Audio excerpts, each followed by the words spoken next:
Bonjour à tous et bienvenue dans cette troisième et dernière journée dans l'escapade de Haute-France, et je suis encore à Berck. Et regardez-moi ce que j'ai devant dans le banc de sable alors que je suis en marée basse, je suis très tôt le matin.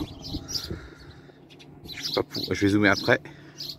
Nous avons donc des phoques et il y en a 1, 2, 3, 4, 5, 6, 7, 8 sur le banc. J'essaie de voir s'il y en a d'autres. Alors je suis à côté du poste de secours pour pouvoir me protéger du vent, parce qu'il y a vraiment du vent. Voilà, et donc ça c'est la baie d'Authie. Voilà, donc l'Authie qui fait la séparation entre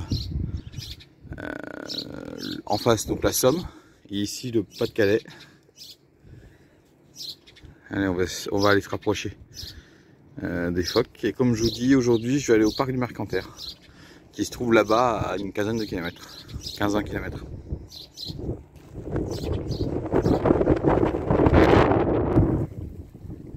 Donc les voilà les phoques.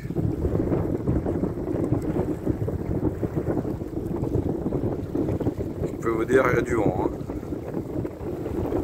Donc on est en pleine marée basse. Ça devait faire une demi-heure que ça y est, on était au point le plus bas de la marée basse. Il y a pratiquement 8 mètres de marnage, c'est la différence entre la marée haute et la marée basse.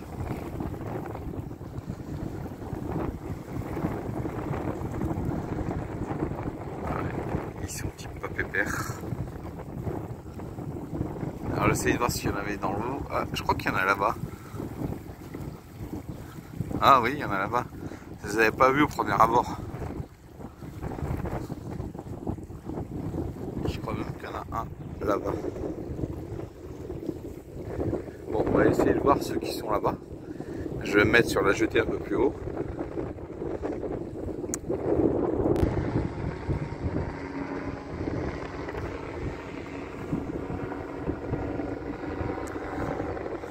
Alors je sais plus, mais je crois que ce sont des phoques faux marins. Mais je sais qu'il y a deux espèces de phoques dans le secteur, mais je sais jamais lequel c'est.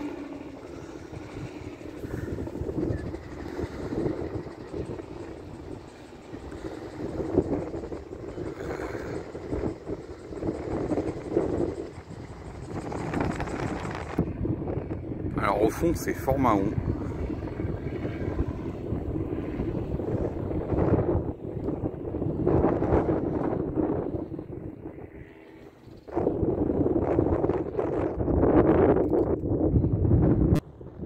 Bon, vous aurez du mal à voir, même en zoomant j'aurais du mal. En fait il y en a un petit groupe qui est juste là-bas au fond. Alors je sais pas combien il y en a peut-être 2 ou 3. Ah, les mises à jour, regardez encore.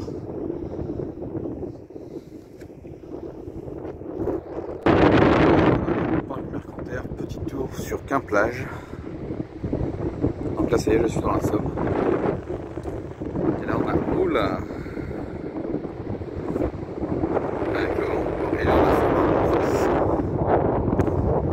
Puis on a la dune.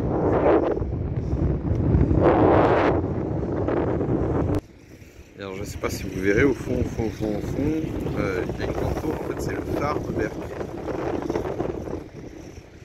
Et je peux vous dire qu'il y a du vent là, aujourd'hui.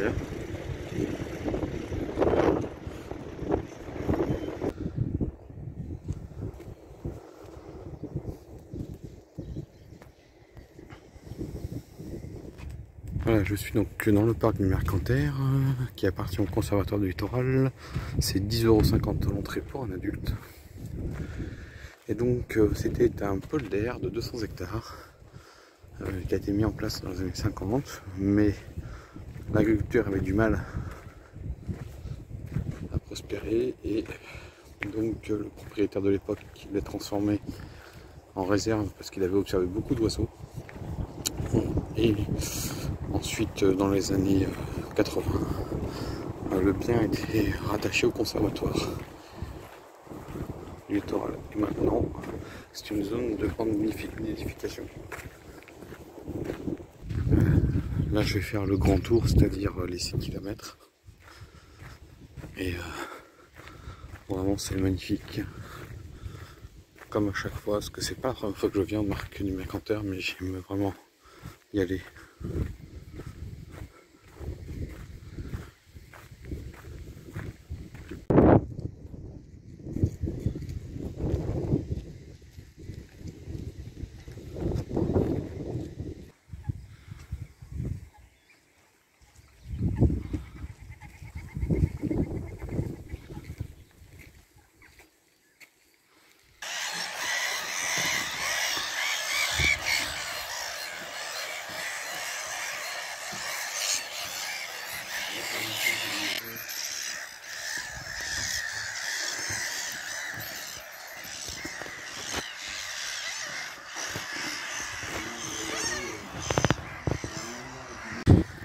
a des sternes, mais il y a aussi et surtout ce que vous voyez des mouettes rieuses.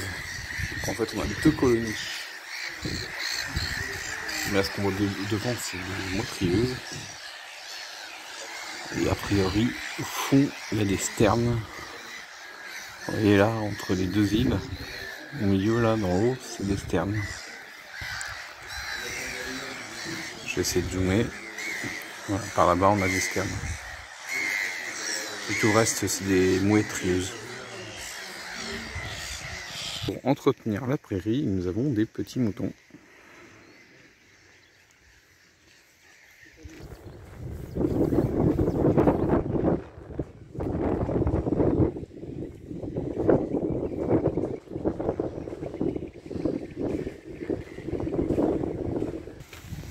Voilà, donc le parc du Mercantaire se trouve au nord de la baie de Somme.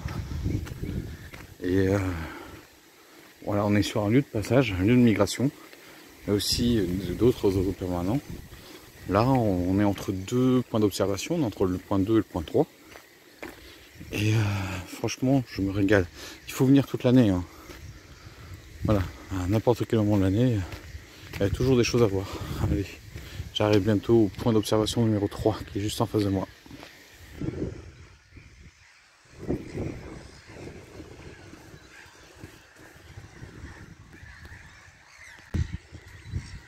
Voilà, on a un faisan. 2 même, de mâle et une femelle.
Voilà, alors ce qu'on vient de voir tout à l'heure, c'était une grosse colonie de cormorans. Il y en a pratiquement, il y a 200 couples. Ce qui en fait 400. Et là, on est à la fin du parc. On a quelques palissades intermédiaires comme celle-ci. Parce que là, je viens de passer le 6. Et voilà, regardez. Hop, regardez encore.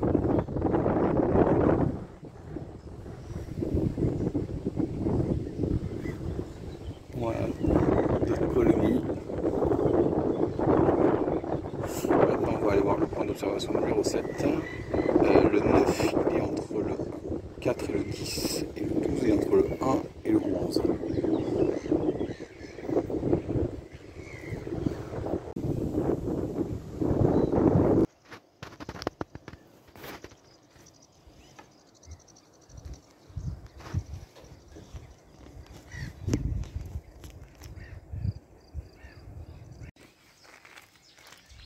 Écrevisse.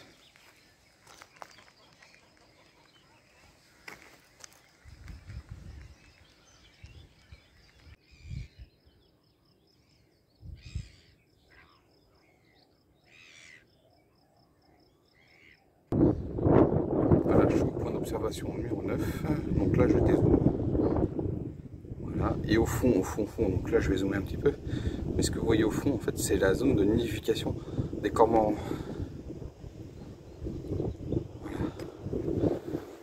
Donc on est vraiment à côté. Bon là le 10 est juste à côté, je l'ai vu, il est pas loin. Donc là on voit bien les cormorans de l'autre côté. Parce qu'en fait il y a 2 lacs côte à côte. 2 plans d'eau côte à côte. Et il faut savoir que là maintenant je viens de faire à peu près déjà 1h15 de marche.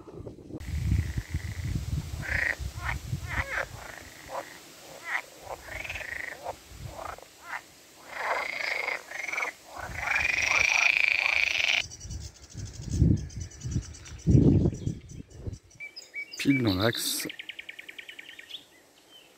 un nid à cigogne. Voilà, je suis au point de vue numéro 12. Et en face de nous, on voit le point de vue numéro 3.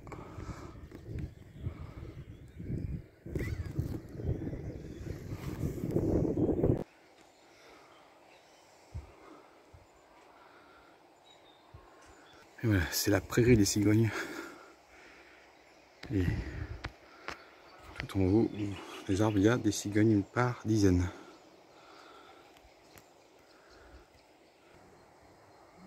Voilà, il n'y a pas que des cigognes, il y a aussi des spatules blanches.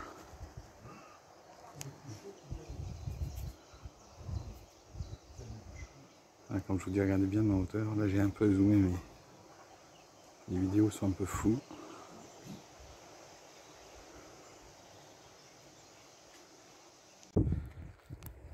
Voilà, 2 heures de visite environ. Ça y est, là je termine. Je vais bientôt quitter le parc du Mercantaire. Là, comme je vous dis, hop, regardez ce que j'arrive à choper, je sais pas. J'en sais rien du tout. Il y a encore une cigogne. C'est vraiment magnifique ce parc. Et les dunes. Allez, j'ai fini le parc du Mercantaire. Mais je n'ai pas fini la vidéo. Donc, il y a encore des choses à voir. Allez, tout à l'heure. Pour terminer mon séjour en Haute-France, je voulais rendre hommage aux travailleurs chinois. Donc je suis au cimetière chinois de Nolette, à Noyelles-sur-Mer. Ce sont des travailleurs chinois qui sont venus lors de la Première Guerre mondiale pour participer à l'effort de guerre, pour pouvoir aider dans l'arrière-front, pour pouvoir faire les travaux agricoles, ou voir les manutentions, travailler dans les industries. Donc c'est le gouvernement britannique et français qui les ont rapatriés. Ici on est dans un cimetière britannique. Il y a eu 150 000 travailleurs chinois qui sont venus depuis, employés par la Grande-Bretagne. Ils avaient un contrat de 3 à 5 ans. Donc ils sont arrivés sur le territoire français fin 1916 et ils sont restés jusqu'en 1920 parce que ils ont été aidés aussi pour la construction de la France. Et là on a donc les tombes les plus récentes, 23 mars 1920, parce que malheureusement avec la grippe espagnole, pas mal de ces Chinois sont décédés. Et même ici, d'autres hommages. Donc on est sur le Chinese Labour Corps, c'est-à-dire le corps des travailleurs chinois.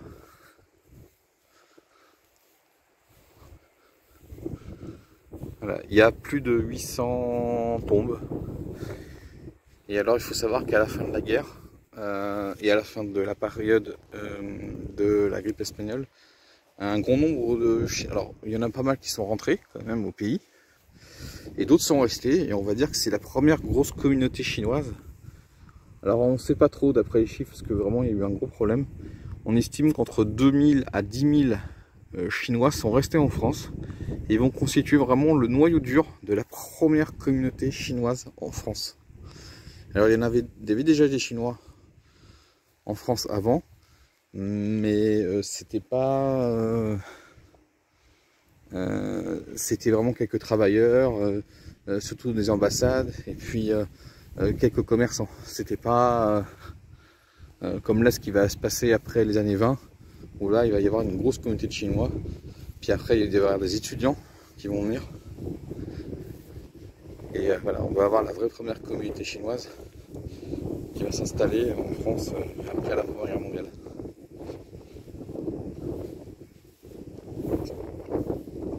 Donc là, pour le moment, c'est que des tombes de personnes qui sont mortes de la grippe espagnole. Et ensuite, on va arriver sur les premières tombes, ceux qui sont morts lors de la Première Guerre mondiale. Alors, en tant que travailleurs, les plus vieilles tombes sont ici, là, en 1916 ou 17. Voilà, avril 1917.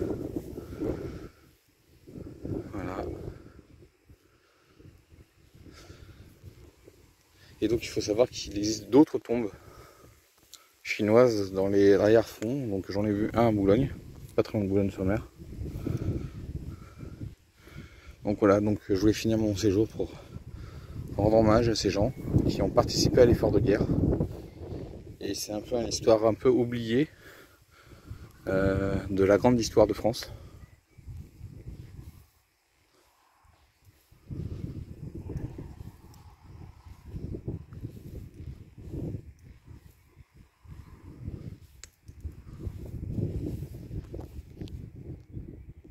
Voilà pour comprendre l'histoire. Donc la ligne verte, c'est les limites d'avancée en septembre 14. Le noir, c'est la ligne de front durant la Première Guerre mondiale. Et la ligne rouge, c'est là où ça s'est arrêté au 11 novembre. Voilà. Je sais pas si vous verrez bien. Voilà. Donc ces travailleurs ont vraiment participé à l'effort de guerre, ne les oublions pas.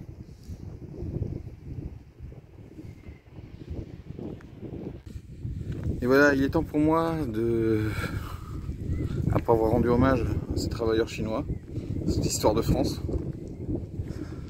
il est temps pour moi de rentrer chez moi. J'espère que cette escapade de 3 jours en Haute-France vous a plu. Moi je vous dis ciao et à la prochaine.